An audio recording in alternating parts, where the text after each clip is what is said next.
Sziasztok! Sziasztok! Itt vagyunk a Svájci Alpokban. Végre egy igazi svájci helyszínt választottunk.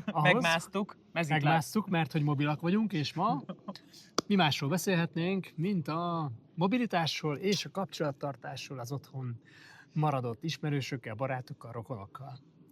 Így igaz, mert azért ez egy nehéz téma, de megpróbáljuk viccesen megközelíteni ezt is. Mint minden mást. És természetesen... Te mobil vagy, Csaci? Én annyira nem vagyok mobil, ismersz. Én ilyen egy helyben ülős vagyok. Igen. Nem, én elég mobil vagyok. Nehéz megtalálni az egy helyen, ahol mondod, hogy vagy. Mérgezett egér kószálok le föl Európában többnyire. És hát ugye én 3 éve lassan, hogy elköltöztem Magyarországról, te pedig már sokkal több, és ugye te még azóta tovább is költöztél, úgyhogy ez még egy picit... Emlegetjük, ugye a mobilitás az megvan, de... Nehezítettebb pálya. Ugye azért nekünk ott van a Magyarországon anyukánk, apukánk, testvéreink, barátaink, volt kollégáink, akikkel tartjuk a kapcsolatot, egyetemi évfolyamtársaink, tehát nem evidens, hogy ha valaki arra adja a fejét, hogy mondjuk külföldön éljen, hogyan őrzi meg ezeket a régi, szoros barátságokat és családi kapcsolatokat. Igen, de szerintem az a legfontosabb, hogy ezt ne egy ilyen problémának fogjuk föl, vagy ne egy ilyen kötelező feladatnak, hanem tényleg ezt is szívből, lélekből csináljuk, és nem egyszerű, tehát tényleg nem egyszerű, a logisztika az hihetetlen, amit össze kell hoznunk egy ilyen nagyobb családi esemény kapcsán.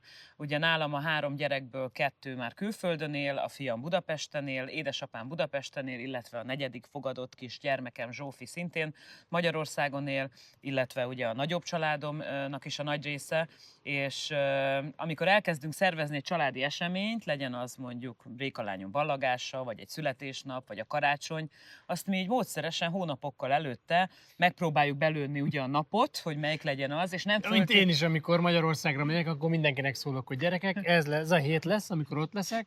És osszatok be valahova. Mindenki. Nagyjából 2 órán jut mindenkire, ebből kifolyólag.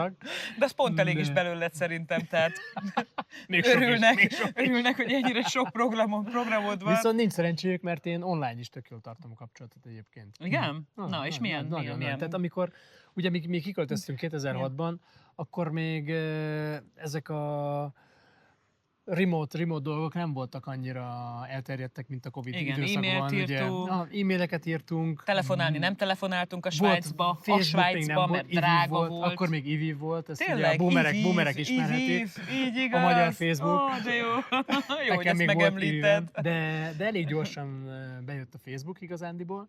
Ezen kívül viszont... Te mikor regisztráltál a Facebookra? 2011, nem hiszem. 2, valami ilyesmit. Én 2009-ben szerintem. Nehogy már én hamarabb regisztráltam nem volna. Tudom. Figyelj, én egy blogot írtam. Aha. Hát azt meg 2009-ben írtad. Az 2006-ban elkezdtem. Ja, 2006-ban, és utána pedig megposztoltad a Facebookon. Ugye az volt a nagy dilemma, hogy azzal a sok emberrel, akivel kapcsolatban voltunk, nehéz lett volna egyesével tartani a kapcsolatot. Ezért kitaláltuk, hogy írunk egy blogot a mi életünkről, amit már az előző részben említettünk, a Svájci Sapka néven. De most is megemlítünk, hogy olvassátok el, mert tényleg ez a mi kis élettörténetünknek egy része. 2006 és 2014 között írogattam erre elég rendszeresen. Szóval ezen keresztül üzentünk ugye a külvilágnak, azoknak, akik érdeklődtek irántunk, hogy mi is történik velünk, amellett, hogy persze voltak a bilaterális kapcsolatok mindenféle cimborákkal. És amikor kiköltöztetek Mert anyukámat föl kell hívni, természetesen. Akkor is, amikor 500 forint volt egy perc telefonon. Így igaz, nagyon fájdalmasak ezek a percdíjak itt Svájcban. De azért ebben a mai világban már sokkal egyszerűbb WhatsAppon és egyéb mindenféle csatornákon kommunikálni mindenkivel. Tehát ma azért könnyebb kapcsolatot tartani. És amikor kiköltöztetek, a legelején pici gyerekekkel, itt rengeteg feladatotok volt, csináltátok a beilleszkedést, suli, ovi, iskola, munka, egyebek. Milyen gyakorisággal jártatok haza? Volt valami terv, vagy volt valami terv a fejetekben, hogy hát ugye volt feleségednek az otthona, vagy a hazája Franciaország. Ugye nekünk 2 helyre kellett járni, haza, úgymond, Brötányba, Franciaországba, illetőleg Budapestre és vidékre, mert a szüleim nekem mezőtúron éltek. Ma már egy kicsit változott, anyukám átköltözött Szászhalombattára, úgyhogy most azt kell már egy ideje irányba venni, a tesóm még szintén Szászhalombatta környékén élnek. Úgyhogy ezt kellett lemenedzselnünk. Nekem mázlim volt, mert én a munkából kifolyólag havonta járhattam haza, kellett, hogy járjak Magyarországra is, az üzletből kifolyólag. Én az volt a feladatom, hogy Magyarországról akvirálják ügyfeleket az adott De azért a bankoknak. gyerekekkel, a családdal De is gyerekekkel, jártatok családdal haza az évente rendszeresen. kétszer-háromszor rendszeresen. Tehát ez volt a nagy kihívás, hogy most gyerekekkel hogyan utazzunk. 1000 kilométer Zürich és Budapest között nem egy nagy távolság. De autóval utaztatok. Autóval egy kicsit combos, de amikor itt családdal jöttünk, mindent bedobtunk a kocsiba, 10 óra alatt megvolt az egész. Tehát azt a távot nem szerettük repülővel, de amikor Brötányba mentünk, kicsit hosszabb volt, ott már nagy volt a dilemma, oda is kocsival mentünk, egy kicsit messzebb volt, ilyen 1300-1400 kilométer. Jó, én azt mondom, hogy kisgyerekekkel mindenképpen egyszerűbb autózni, mert annyi mindent kell vinni velük, a mindenféle játékszerektől, babakocsitól, egyebeket.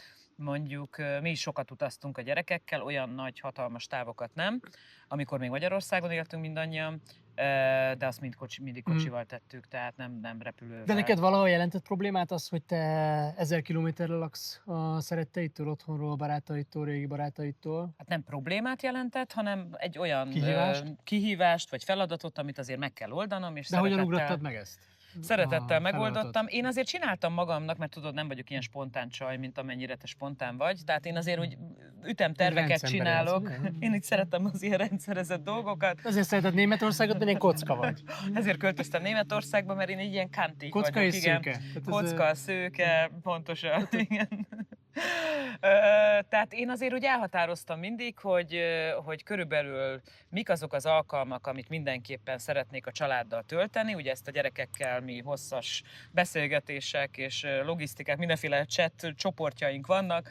A gyerekekkel ki mikor ér rá, hát nekik is van már kismillió saját programjuk, tehát ez tényleg egy feladat összeolvasni, van egy közös naptárunk, és akkor abban látjuk, hogy ki mikor, attól függetlenül mindenki mindent elfelejt, és 500-szor visszakérdezünk, hogy esetleg mondjuk egy szülőnap környékén lehetne találkozni. Mi ebből a szempontból egy bizonyos flexibilitást azért kénytelenek voltunk belevinni a kapcsolattartásba, tehát hogyha éppen anya, vagy Réka, vagy Dani, vagy Anna, vagy Zsófi, vagy az édesapám nem a napján lesz fölköszöntve, a születésnapján. Az abból sértődés van, nem? Abból nincsen sértődés a mi családunkban. 2 nappal később köszöntitek meg, akkor most már hagyjuk. Nem, apukámat például most májusban fogjuk megköszönteni, miközben áprilisban volt születésnapos, de ez most így jött ki. És ezt mindenki elfogadja, és emiatt nem bántjuk egymást, tehát ez tényleg nagyon hálás vagyok a családomnak, hogy ilyen pozitívan állnak hozzá, hogy tudjuk, hogy mindenkinek rengeteg dolga van, és nem az a lényeg, hogy mikor, hanem az a lényeg, hogy összejöjjünk. De én ezt már azért korábban is gyakoroltam, ezt a flexibilitást.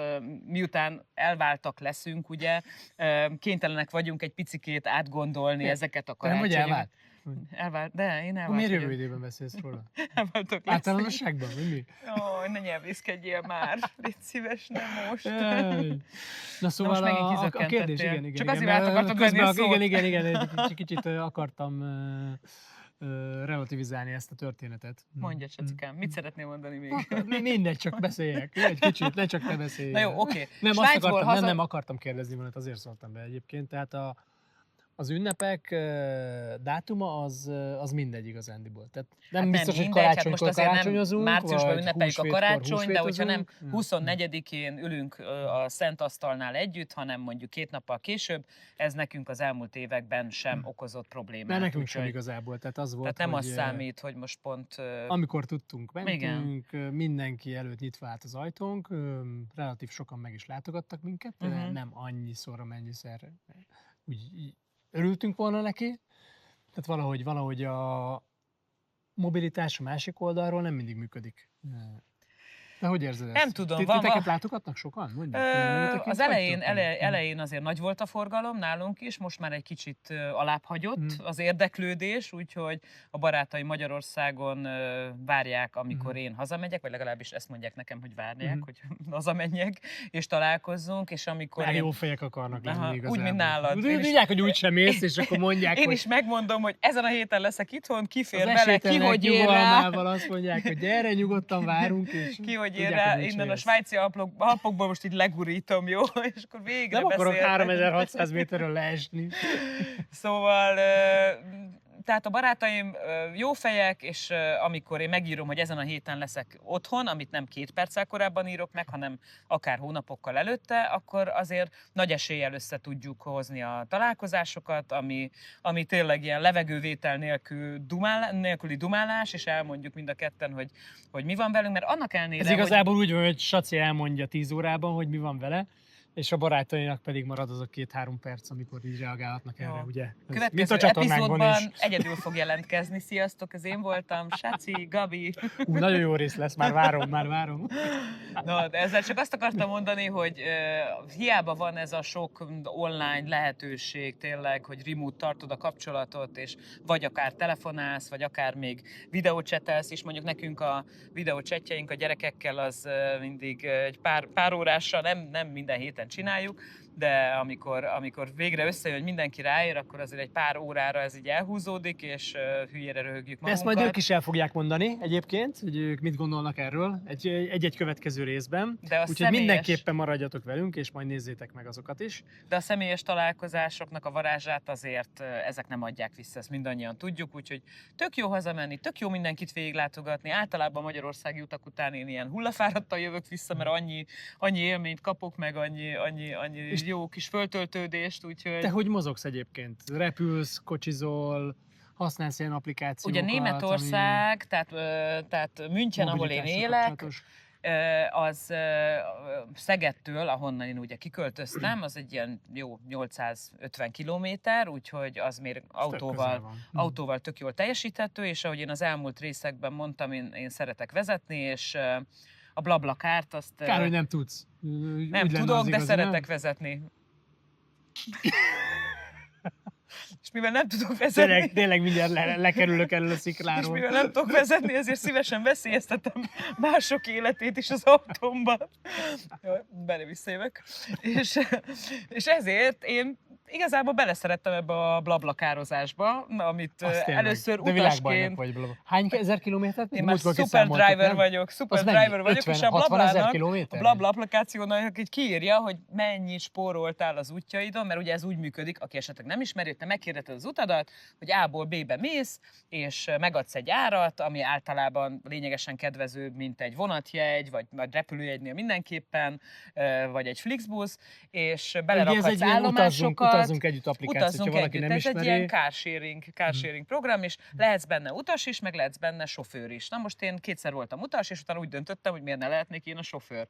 És megy a biznisz azóta is. És megy a biznisz. Igazából, figyelj, megnézed a visszajelzéseimet, természetesen, amit nem te írtál. Nem, ezt majd belinkeljük a Gabi BlaBlaCart. Ha valaki München, Budapest, Szeged vonalon akar utazni, tesztelje az ő sofőri képességeit mert hogy majdnem az úti költségednek szinte a teljes összege megtérül, hanem mert tök jó fej emberekkel találkoztam. Tehát én azt mondom, hogy 90%-ban én nagyon érdekes figurákat ismertem meg. Te szereztél új barátokat BlaBlaCar útján például? Én szereztem. Én az első BlaBlaCaros utamon megismerkedtem egy magyar fiatal lánnyal, aki Münchenben él, és azóta is tartjuk a kapcsolatot. Én miért nem ismerkedtem meg egy magyar fiatal lánnyal? Miért svájci fiatal emberekkel? Mert kicsit ilyen aszociálisabb, vagy nem nagyon tudsz beszélgetni. Két percet beszélgetnek egy 500 meg mondjuk te is blablakároztál, amikor mondtam neked, hogy kezdje blablakározni, és Madridból jöttél Zürichbe, és mi is történt, hogyha szabad elmondani a kedves nézőknek? Ja, hát teljesen jó volt az egész, ugye 1800 kilométer, volt kb. 6 utasom, akiből csak egyet felejtettem el. Az jó, nem? Elfelejtett egy utast, képzeljétek el. Képzeljétek el, sajnos ezért nem jár. Igazi bünti, maximum egy rossz értékelés. Na, én ilyet soha nem csinálok, én mindig ott vagyok pontosan, jól kommunikálok, úgyhogy, és szeretem is csinálni, tehát igazából nekem ez, amikor így meghirdetem az utamat, és hogy milyen emberek jönnek, és azokkal egy kicsit így kontaktálni, úgyhogy vannak országbeli különbségek, tehát azért azt el kell mondanom, hogyha Németországba, vagy mondjuk Hollandiába megyünk Annát látogatni, akkor egy kicsit ilyen gördülékenyebben megy, meg megbízhatóbban, ezt szabad így mondanom. Jó, tehát a BlaBlaCar az nem a te világod. Nem az én terepem, bár azért voltak sikeresebb útjaim is. Tehát volt legalább 5-6 utam nekem is, és csak egy embert felejtettem ott már Jó, hát töröld inkább a szegény azóta is ott van. accountodat. Jó? Inkább repüljél, az nagyon jó megy neked. Viszont én sokat repülök. Tehát Tényleg? mindig kikukázom a legjobb fapados járatot. Ugye, Hol attól keresel? függően, Lehet hogy valami honnan. tippet adni? Úgy, Hogy gyerekek, kezded? be fogjuk linkelni majd egyébként. Én mindenképpen a Google-nak a repülőgép keresőjén, a járatkeresőjén keresem. Azt én is, az nagyon jó, az tényleg nagyon jó. Az kiadja az Google összes... Flights. Google Flights egyébként, de belinkeljük majd. Google Flights az kiadja az összes elérhető járatot. Sokszor, ha rugalmasak vagytok a dátumokat illetően, sokkal jobb árakat kaptok, akár 2 egymást követő napon is lehet 50%-os eltérés a 2 jegy között. Mind a ketten nagy repjegyvadászok vagyunk. Úgyhogy mivel szeretünk utazni, ugye, és sokat is utazunk különböző helyszínekre, ezért megkeressük mindig a lehető legjobb repülő. Igen. Fapados járatok már annyira nem olcsók, mint annó. Igen, de lehet. A régi szép időkben, amikor 6000 forintért el lehetett Nizába repülni oda-vissza, az már nincsen, de azért ki lehet ott is fogni. Ki lehet ott is fogni jó kis ajánlatokat, úgyhogy egy hátizsákkal. Tehát igen, kell az a legjobb. Ebbe kell, flexibilitás. hogyha elmentek 3-4 napra valahova, akkor ne vegyetek magatokkal mondjuk minipodgyászt, amiért extra díjakat kell fizetni. Amiért annyit fizetsz, mint egy repülőjegyért. Tehát hátizsákban minden belefér, 3 póló, nem kell mindenféle szett. Utazatok kevés cuccal és rugalmas időpontokban. Pontosan. A hosszú hétvége nem biztos, hogy hétvégére fog esni. Így igaz. Meg lehet, hogy kicsit hajnalba kell kelni. De hát mindent egy olcsó repjegyért. Én azt gondolom, hogy ebben... Így van, és ez sokszor megyek Magyarországra is így. Tehát ugye akár Zürichből, akár Madridból, akár most Sevillából vannak relatív olcsó járatok. A vonatonnal már megoldhatatlan. Vonatonnal az már halál. Nekem sincs túl annyi sok nincsen, vonatélményem. 2 napot vonatozzak. Igen. Pedig biztos ott is vannak ilyen 30 eurós éjszakautazós. Biztos. Tudom én, viszont Spanyolországon belül vonatozni viszont a legjobb megoldás. Tehát, hogyha el akarsz menni, főleg mondjuk központból, Madridból, nagyvárosokba, Sevilla, Malaga, Valencia, Barcelona, vagy északra Santander és társai, akkor az ottani szupergyors vonattal egy Madrid-Barcelona 600 kilométeres út, az 2 óra 45 perc. És árban, ha szabad ezt is megkérdezni? Szintén árvadászat kell, és ilyen 20-25 eurónál kezdődnek. Tehát ott a vonatoknál, tehát az oda-vissza. Ott sem fix árak vannak, nincsenek fix árak, hanem mozognak, mint a repjegyek. Így van, a kevésbé népszerű járatokra, vonatokra, nyilván sokkal ez olcsóbb. alapvetően Hogyha hajnal 6 óra, 2 perckor mész, akkor az olcsóbb lesz, mint hogyha 10 óra 2 Jellemző a nemzetközi vonat és busz járatokra, hogy mozognak az árak. De érdemes ezt kiaknázni. És ez egy ilyen hobbi, én azt gondolom, ez egy ilyen hobbi. Egyébként, és nekem van egy hobbi Instagram csatornám is, ami az utazásokkal kapcsolatos, igen. Nem mondom. Travel Ideas for All, majd belinkelem ezt is ehhez a videóhoz. Ebben ilyen kis rövid 30 másodperces videók vannak a különböző helyszínekről, ahol jártam. Helyenként tippeket tartalmaznak, hogy miket érdemes ott megnézni, és csomó linket, úgyhogy kövessétek azt is, mert jó, ugye? Mindenképpen. Na te csináltad, biztos jó. Majd nézzük meg. Szétreklámozzuk magunkat is végre, nem csak a BlaBlaCar. Igen. Na jó van, köszönjük, hogy itt voltatok velünk.